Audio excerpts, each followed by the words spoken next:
Bonsoir à tous, c'est Atlas. Bienvenue pour votre rendez-vous quotidien. Ce soir, nous allons suivre Eiríkr et Agnar, les fils de Ragnar. Installez-vous confortablement. L'histoire commence maintenant. La mer du Nord s'étendait sous un ciel gris et bas lorsque Ragnar Lodbrok aborda une nouvelle fois les terres de Suède. Depuis plusieurs années déjà, le nom du roi danois était connu jusqu'au domaine d'Eystein Belli, souverain puissant dont les hommes contrôlaient de vastes terres au-delà des forêts et des lacs. Entre les deux chefs, les relations avaient longtemps été bonnes. Lorsque Ragnar paraissait à la cour d'Eystein, on lui ouvrait les portes du grand hall, on remplissait les cornes de bière et l'on faisait place à ses guerriers près du feu. Eystein l'accueillait comme un égal.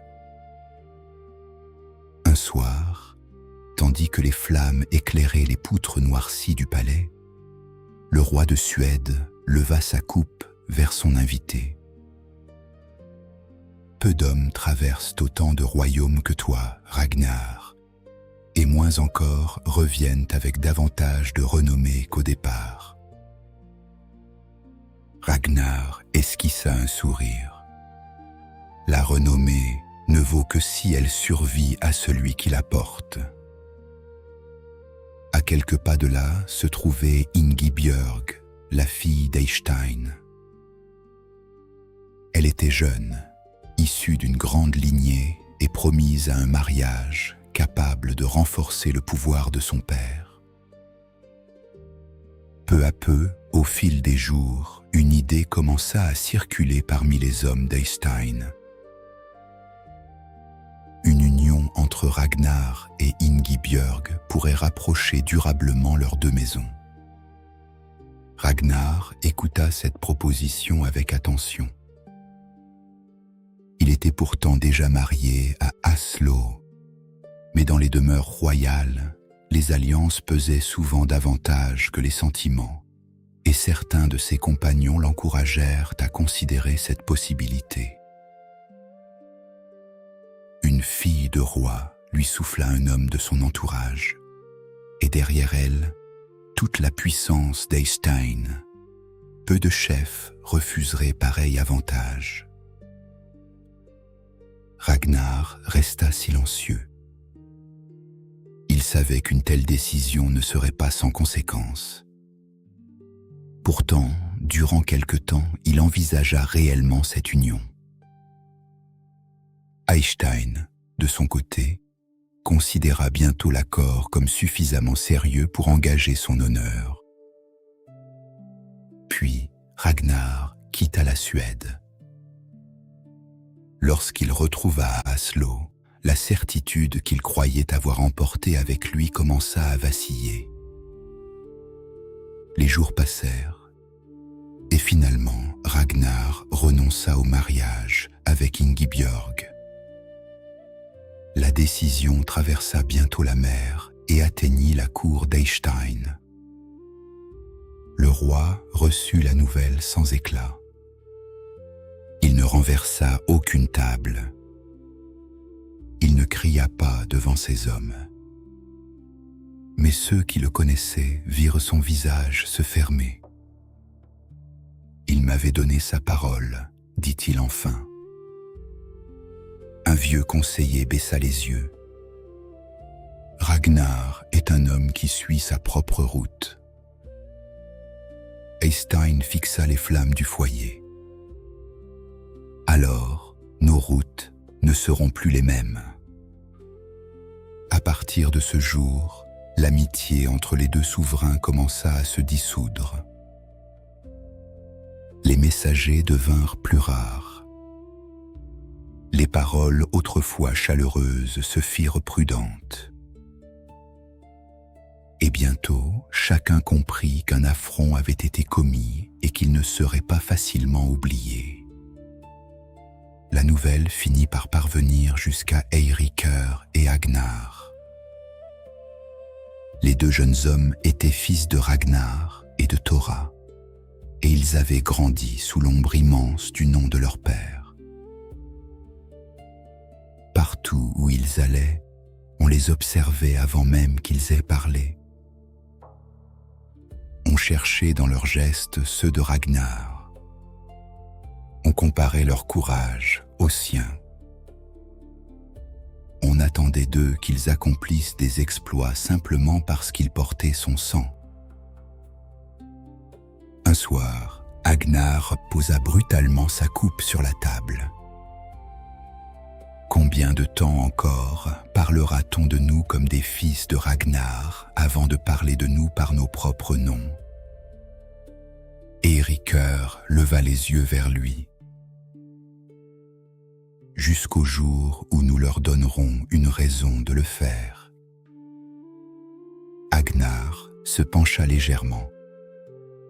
Eysteinn a défié notre maison. Père, laisse le conflit dormir. Nous pourrions le régler nous-mêmes. Eiríkr ne répondit pas immédiatement. Il connaissait la puissance du roi de Suède. Mais il connaissait également cette impatience qui les habitait tous deux depuis des années. Il ne voulait plus hériter d'une gloire. Il voulait en conquérir une. Si nous partons, dit finalement Eiríkr, nous ne partirons pas pour impressionner notre père. Nous partirons parce que nous aurons choisi cette guerre. Agnar sourit. Alors choisissons-la. La préparation commença peu après. Des hommes furent appelés. Des armes sorties des coffres. Des voiles inspectés avant le départ. Mais tous ne partageaient pas leur confiance. Parmi les guerriers se trouvait un homme âgé qui avait autrefois traversé les terres d'Eysteinn. Il demanda à parler aux deux frères avant l'embarquement. « Vous connaissez ces soldats, dit-il, mais connaissez-vous Sibyllja » Agnar fronça les sourcils. « Une vache ?» Le vieil homme ne sourit pas. « Une bête comme je n'en ai jamais vue. Eysteinn la garde auprès de ses armées. Lorsque son mugissement retentit, même des hommes courageux oublient leur courage. » Eiríkr observa le visage du guerrier. Il n'y vit aucune plaisanterie. « Et tu voudrais que nous renoncions à cause d'un animal ?» demanda Agnar. « Je voudrais que vous sachiez ce qui vous attend. » Un silence passa entre eux. Puis Eiríkr posa une main sur l'épaule du vieil homme.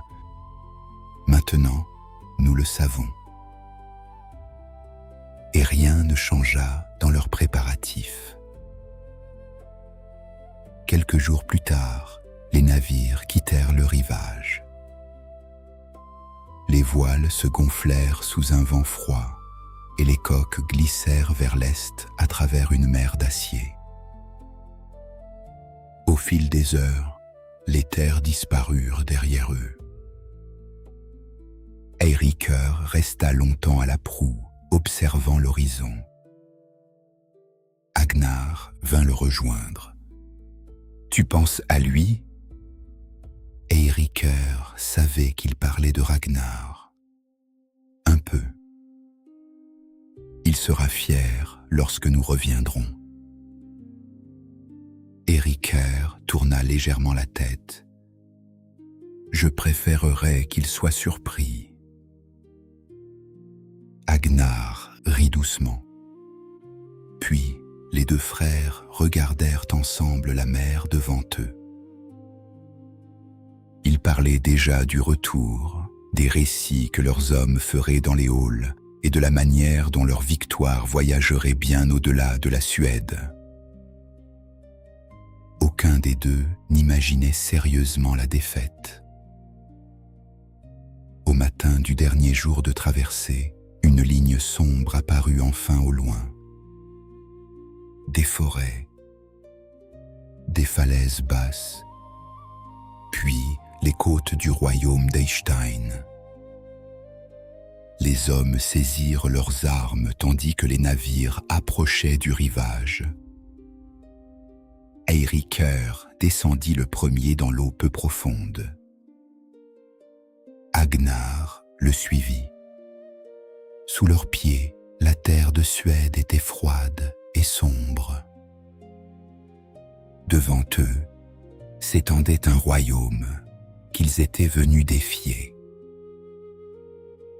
Derrière eux, la mer refermait lentement ses vagues autour des coques. Et quelque part, au-delà des arbres, Eystein Belli allait bientôt apprendre que les fils de Ragnar Lodbrok avaient débarqué sur ces terres. Eiríkr et Agnar pensaient être venus chercher leur propre gloire. Ils ignoraient encore que leur marche vers le roi de Suède venait également de les conduire vers leur destin. Le soleil était encore bas lorsque le premier messager atteignit la demeure d'Eystein Belli. Son cheval avait les flancs couverts d'écume, et l'homme mit quelques instants à reprendre son souffle avant d'être conduit devant le roi. Eystein se tenait près du foyer, entouré de plusieurs de ses chefs. « Parle !» Le messager s'inclina. Des navires ont abordé sur la côte. Des hommes armés en sont descendus. Ils sont conduits par Eiríkr et Agnar, les fils de Ragnar Lodbrok. Un silence pesa dans le hall. Eystein ne sembla pourtant pas surpris. Il avait toujours su que l'affront fait à Ragnar finirait par revenir jusqu'à lui sous une forme ou une autre. Seulement, il ne s'était pas attendu à voir arriver ses fils avant leur père. « Combien sont-ils » demanda-t-il. Le messager donna le nombre qu'il avait pu estimer. Un des conseillers d'Eystein eut un sourire bref. Ils sont peu nombreux pour venir défier un roi. Eystein tourna lentement les yeux vers lui. Ne confonds jamais jeunesse et faiblesse. Il porte le sang de Ragnar. Il se leva. Rassemblez les hommes. Puis, après un instant, il ajouta une seconde instruction. Et faites venir Sibilja. À ce nom, plusieurs guerriers échangèrent un regard. Même parmi ceux qui avaient déjà combattu pour Eystein, peu restaient parfaitement tranquilles lorsqu'on évoquait l'animal. Sibilja n'était pas une simple bête de troupeau. Immense, lourde, dotée de cornes redoutables, elle avait été habituée au tumulte des hommes et au fracas des armes. Mais c'était surtout son cri que les guerriers redoutaient. Un mugissement si puissant et si étrange que ceux qui l'entendaient au milieu d'une bataille semblaient parfois perdre leur courage avant même que la bête ne les atteigne. Lorsqu'on la conduisit hors de son enclos, elle secoua la tête et gratta la terre de son sabot. Les hommes chargés de la maintenir gardèrent leur distance autant que leurs cordes le leur permettaient. Eystein l'observa quelques instants. « Aujourd'hui, murmura-t-il, nous verrons si les fils de Ragnar ressemblent réellement à leur père. » Plus loin, Eiríkr et Agnar progressaient déjà à travers les terres suédoises. Les forêts s'ouvraient parfois sur de larges plaines humides où le vent faisait onduler les hautes herbes. Leurs hommes avançaient en rang serré, leurs boucliers dans le dos et leurs armes à portée de main. L'assurance du départ n'avait pas complètement disparu, mais quelque chose avait changé depuis leur débarquement. Le silence des fermes abandonnées sur leur passage leur rappelait qu'Eystein connaissait désormais leur présence. Agnar marcha un moment aux côtés de son frère. « Tu crois qu'il viendra lui-même » demanda-t-il. Il serait étonnant qu'un roi laisse 2 fils de Ragnar traverser librement son royaume. Agnar sourit légèrement. Alors nous n'aurons pas besoin de le chercher longtemps.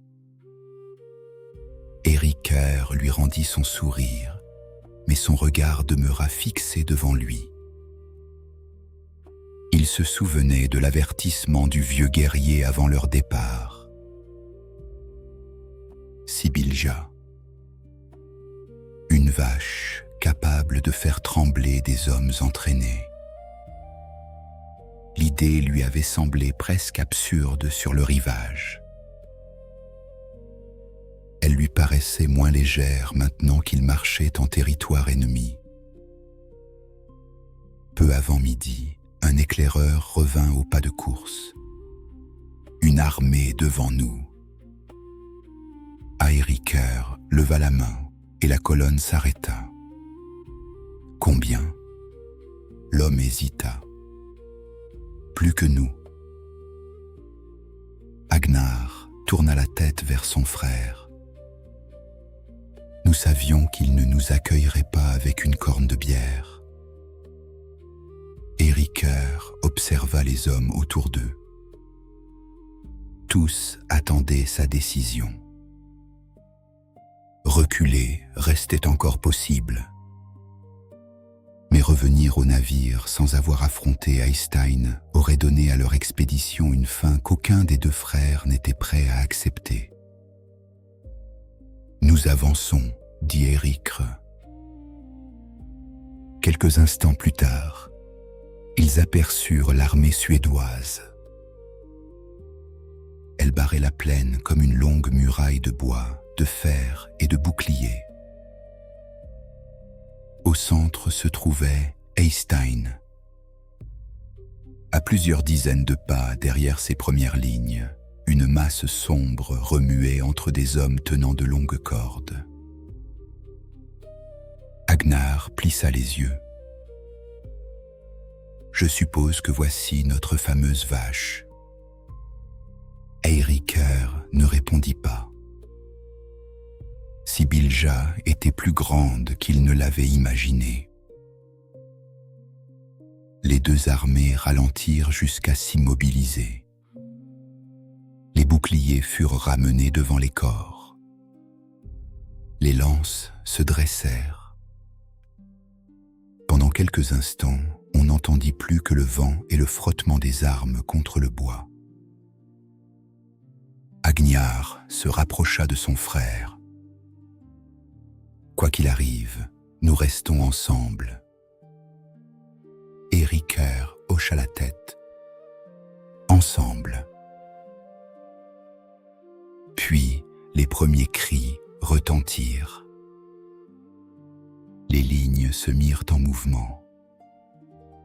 Le choc des 2 murs de boucliers résonna à travers la plaine. Pendant un temps, les hommes d'Eiríkr et Agnar tinrent bon. Les lances frappaient par-dessus les épaules. Les boucliers craquaient sous les coups. Agnar combattait près du premier rang, appelant les hommes à avancer chaque fois que les Suédois cédaient de quelques pas. Encore, poussez-les. Eiríkr aperçut même un instant une faille se former dans les lignes adverses. La victoire semblait encore possible. Puis Eystein leva le bras. Les hommes qui retenaient Sibyllja lâchèrent les cordes. La bête avança lourdement. Quelques guerriers reculèrent avant même qu'elle ne soit proche. Et soudain, Sibylla poussa son premier mugissement. Le son traversa le champ de bataille comme une onde. Il était grave, immense, presque impossible à distinguer du grondement de la terre. Plusieurs hommes d'Ériqueur se figèrent. D'autres tournèrent instinctivement la tête. Le second mugissement fut encore plus violent. La ligne vacilla. « Tenez vos boucliers » cria Ériqueur. Mais la peur s'était déjà répandue. Sibylla chargea. Ses cornes frappèrent le premier groupe de guerriers et projetèrent un homme au sol. Un autre fut renversé sous son poids. Les rangs s'ouvrirent instinctivement devant elle, créant des brèches dont les hommes d'Eystein profitèrent immédiatement. Ériqueur. Agnar tentait de rassembler plusieurs guerriers dispersés. Par ici, resserrer les rangs. Les deux frères parvinrent à reformer un noyau autour d'eux. Mais ils étaient désormais encerclés sur trois côtés. Ériqueur comprit alors que la bataille venait de changer de nature. Il ne se battait plus pour vaincre Eystein. Il se battait pour survivre assez longtemps pour ne pas être écrasé immédiatement. Agnar repoussa un adversaire, puis en frappa un second. Un instant plus tard, Ériqueur entendit son frère pousser un souffle court. Il se retourna. Agnar venait d'être frappé. Il resta debout quelques secondes, comme s'il refusait lui-même de comprendre ce qui venait de se produire. Puis, ses jambes cédèrent. Ériqueur se précipita vers lui. Agnar. Son frère leva difficilement les yeux. Autour d'eux, la bataille continuait. « Ne reste pas ici », murmura Agnar. Ériqueur serra davantage son arme. « Je ne te laisse pas. » Agnar eut un faible sourire. « Alors fais en sorte qu'ils se souviennent de nous. » Son regard se fixa. Ériqueur resta immobile une fraction de seconde.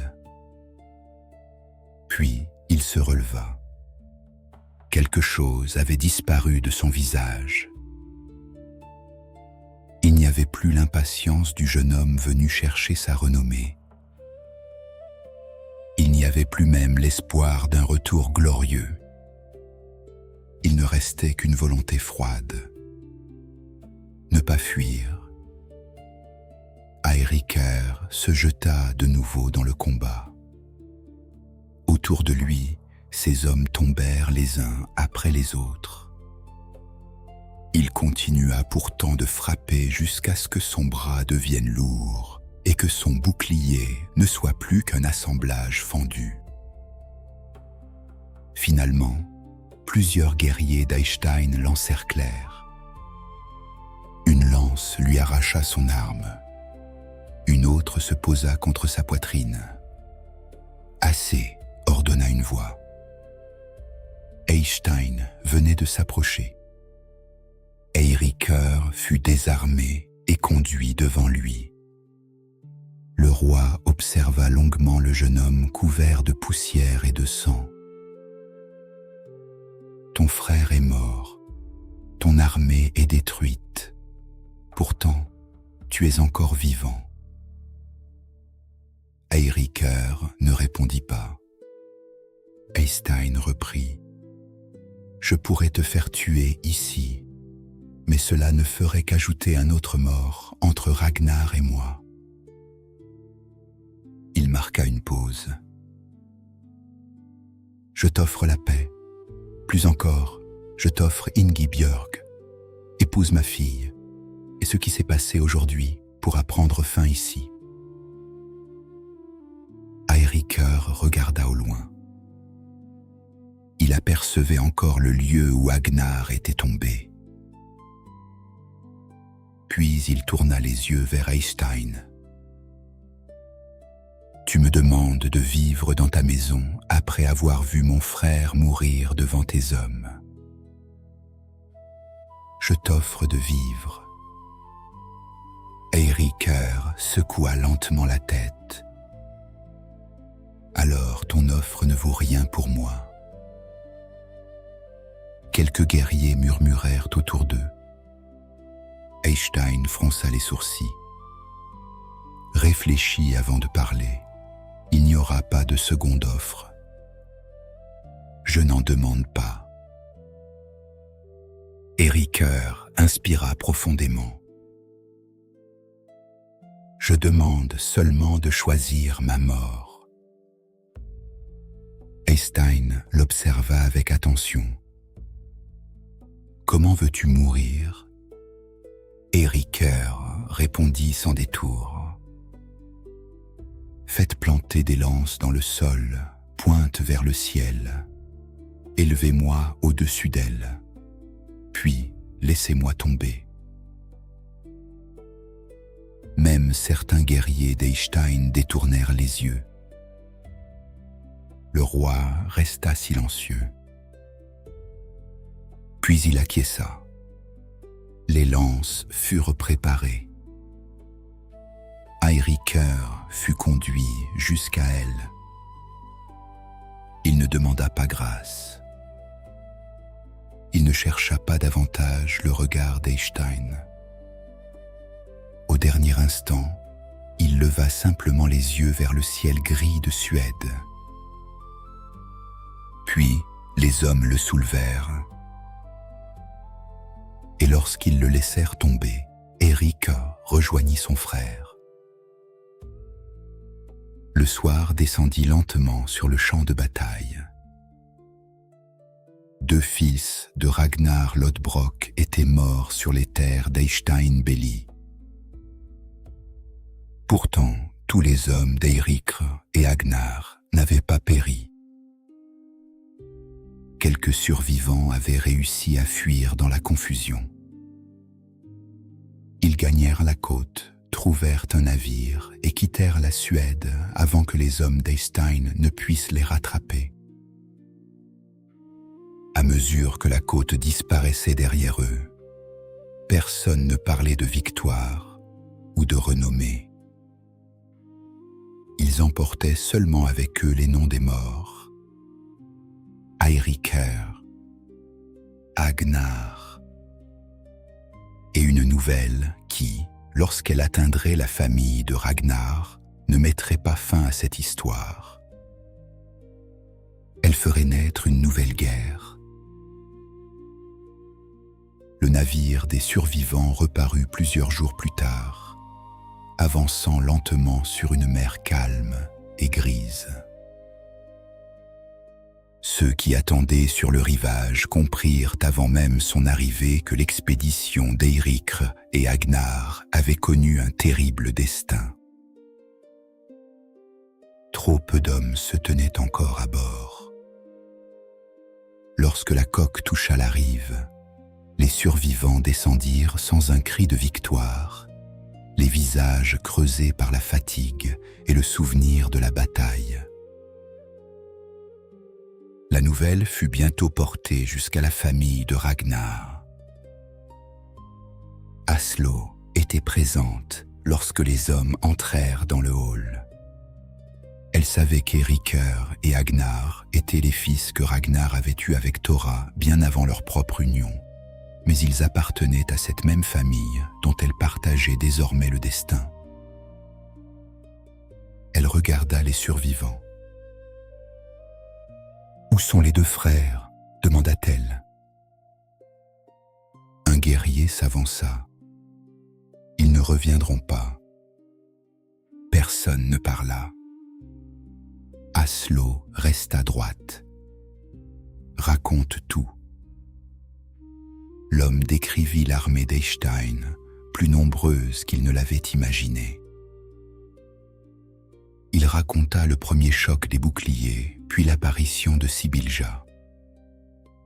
Son mugissement a brisé nos rangs, expliqua-t-il. Des hommes qui n'avaient jamais fui ont reculé devant elle. Puis vint le récit de la mort d'Agnar. Aslo baissa un instant les yeux. Et Eirikr. Le survivant hésita avant de poursuivre. Il raconta sa capture.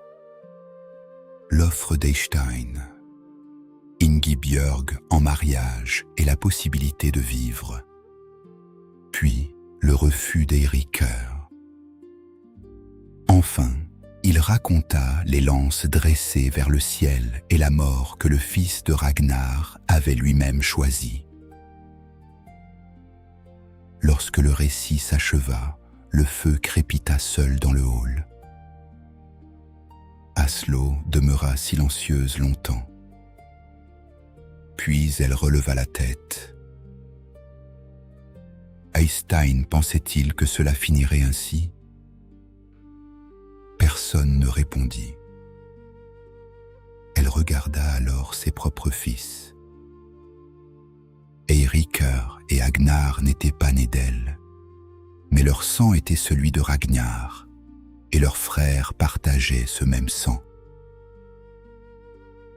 Leur mort concernait désormais toute la maison. Ils doivent être vengés, dit l'un des fils de Ragnar. Aslo acquiesça. Ils le seront. Cette fois, personne ne partit précipitamment chercher la gloire. On connaissait désormais Eystein. On connaissait son armée. Et surtout, on connaissait Sibylla. Des messagers furent envoyés dans les domaines alliés. Des guerriers répondirent à l'appel. Sur les rivages, les charpentiers vérifièrent les coques tandis que les hommes préparaient boucliers, lances et provisions. Mais lorsqu'il fut question du départ, Aslo annonça une décision à laquelle certains ne s'attendaient pas. « Je viens avec vous. » Un silence étonné lui répondit. « Cette guerre sera dangereuse, » lui rappela l'un de ses fils. Aslo soutint son regard. « C'est précisément pour cela que je ne resterai pas ici à attendre qu'un autre navire revienne avec moins d'hommes qu'au départ. » Sa décision était prise. Pour cette campagne, Aslo ne serait plus seulement l'épouse de Ragnar. Elle revêtit l'équipement du voyage et de la guerre et prit un nouveau nom.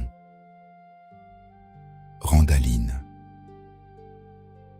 Sous ce nom, elle accompagnerait les fils de Ragnar dans leur marche contre Eystein. Lorsque les forces furent enfin prêtes, elles prirent la route de la Suède. Cette seconde expédition n'avait plus l'insouciance de la première. Les hommes savaient qu'ils marchaient vers un adversaire capable de les détruire. Mais ils savaient également pourquoi ils venaient. Eirikr et Agnar. Lorsque Eystein apprit qu'une nouvelle force approchait, il comprit immédiatement ce que signifiait son arrivée. La mort des deux frères n'avait pas mis fin au conflit. Elle l'avait agrandi. Le roi rassembla une nouvelle fois ses guerriers.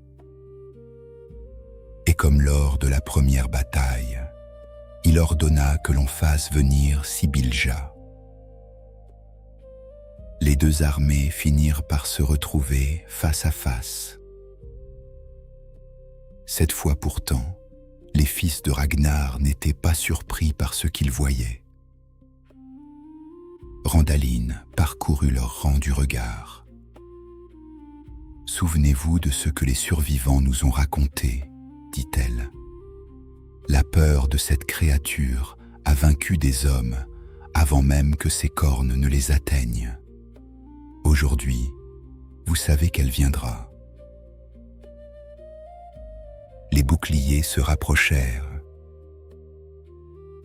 Puis la bataille commença. Le premier choc fut brutal. Les hommes d'Eystein poussèrent contre la ligne adverse tandis que les lances frappaient entre les boucliers. Puis le mugissement de Sibylla retentit. Certains guerriers sentirent la même terreur que celle décrite par les survivants. Mais cette fois, personne ne découvrait l'animal pour la première fois. « Tenez !» cria l'un des fils de Ragnar. « Ne rompez pas les rangs. » Sibylla chargea. Les boucliers tremblèrent sous son passage, mais les hommes refusèrent de se disperser comme lors de la première bataille.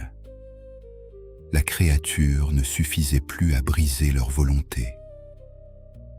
Alors, lentement, le combat changea de sens. Les guerriers d'Eystein commencèrent à céder du terrain. Quelques pas d'abord, puis davantage. Randaline vit la ligne ennemie se fissurer. « Maintenant, dit-elle. » Les fils de Ragnar poussèrent leurs hommes en avant. La pression devint trop forte. L'armée qui avait écrasé Eirikr et Agnar commença à s'effondrer. Eystein tenta de maintenir ses guerriers autour de lui. « Tenez vos positions. » Mais ses ordres se perdaient désormais dans le tumulte. Les hommes reculaient. La ligne était rompue. Et bientôt, Eystein-Belli tomba à son tour au milieu de la bataille. Le roi qui avait vu mourir Agnar et ordonné la mort choisie par Eirikr ne se releva pas.